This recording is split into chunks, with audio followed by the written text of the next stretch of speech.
Hi YouTube, je suis contente de vous retrouver. Puis aujourd'hui, je vais vous parler du reboot de Buffy the Vampire Slayer, reprise par Boom Studio, volume 1. In every generation, there is a chosen one. She alone will stand against the vampires, the demons, and the forces of darkness. She is the Slayer. Ok, on le sait, là.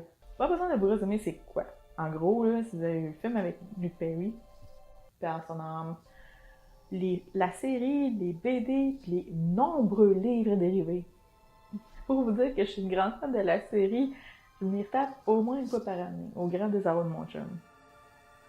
Mais je skippe la saison 5, c'est pas ma préférée. Je collectionne aussi les BD. J'ai acheté celui-là de la saison 9, je pense que c'est le premier volume. Il y en a un deuxième que j'ai en bas. J'ai arrêté de les acheter, même des lire. Rendu, je pense, à la saison 11, parce que c'était rendu du gros n'importe quoi. Là, je pense que Dark Horse a fini à saison 12 avant que ça devienne à Boom Studio maintenant. Quand ça a sorti en janvier, la première issue, je me suis pas trop attardée là-dessus.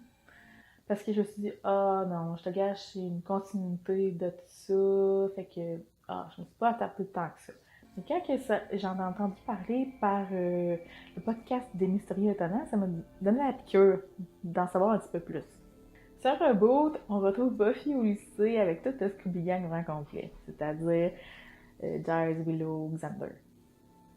Mais dans ces années-ci, là, t'as pas la nostalgie des années 90, là. Ouch! Ça fait déjà plus de 20 ans. Aïe aïe, je suis vieille. La BD a été écrite par Jordie Bellaire. Elle est connue entre autres pour Redlands. Elle a été illustrée par Dan Mora. Il est connu entre autres pour Klaus. Ma première remarque, les dessins sont vraiment beaux. Il y a des bouts que c'est vraiment creepy à souhait. On reconnaît pas mal la majorité des acteurs qui étaient dans la série. Puis, Spike est toujours aussi beau, là. Est-il de Team Spike ou Team Angel dans le temps de la série? Moi, sérieux, là, c'était Team Spike, all the way. Petite déception. Il est où Oz?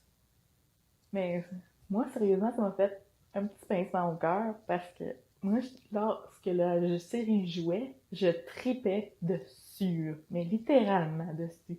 J'ai même encore un poster de lui en personnage de Oz. Sérieux, je me demande si je l'ai encore. Ça serait à voir. En tout cas, la BD vous nous réserve vraiment des très belles surprises. Une autre déception, il y a quelque chose qui m'énerve quand une série commence. Le premier volume, il commence avec un illustrateur. Puis le deuxième, on doit s'habituer avec un autre. Ouais, pour le deuxième volume, c'est David Lopez. Oui, il est excellent, mais j'aurais aimé ça qu'il continue avec Dan Mora. En tout cas, la BD, je l'aime bien. Je compte bien la continuer, puis peut-être me retaper la série, qui sait. What is this? My true nature. You want taste? Mais tant au cas où c'est pas savoir mes scènes préférées, vous pouvez marcher un petit peu plus tard, sinon vous pouvez continuer avec moi. 1. Il s'agit de la scène que le Buffy rencontre pour la toute première fois Xander et Willow. Ils sont tellement proches, ces deux-là, Buffy les a pris pour un couple. 2. Il s'agit de la scène que Buffy fait un horrible cauchemar dans lequel elle n'a pas pu sauver ses amis. 3. Il s'agit de la scène qu'il y a une bête qui survole la ville pour détruire les vampires. Tu sais, Buffy, elle sait pas, fait qu'elle va essayer de se battre contre lui. Et là, la créature lui dit, « Regarde, pourquoi tu me fais mal, là? Je suis ton côté, fille. » Et là, Buffy se rend compte que... Elle dit, « Donc, t'es-tu mon Pégase? » Mon quoi? Coudonc, on est-tu dans Hercule, là? Dites-moi dans les commentaires si vous l'aviez lu et comment vous la trouvez. Donnez-moi un like si vous avez apprécié, abonnez-vous à ma chaîne, on se revoit très bientôt pour notre vidéo. That's all folks!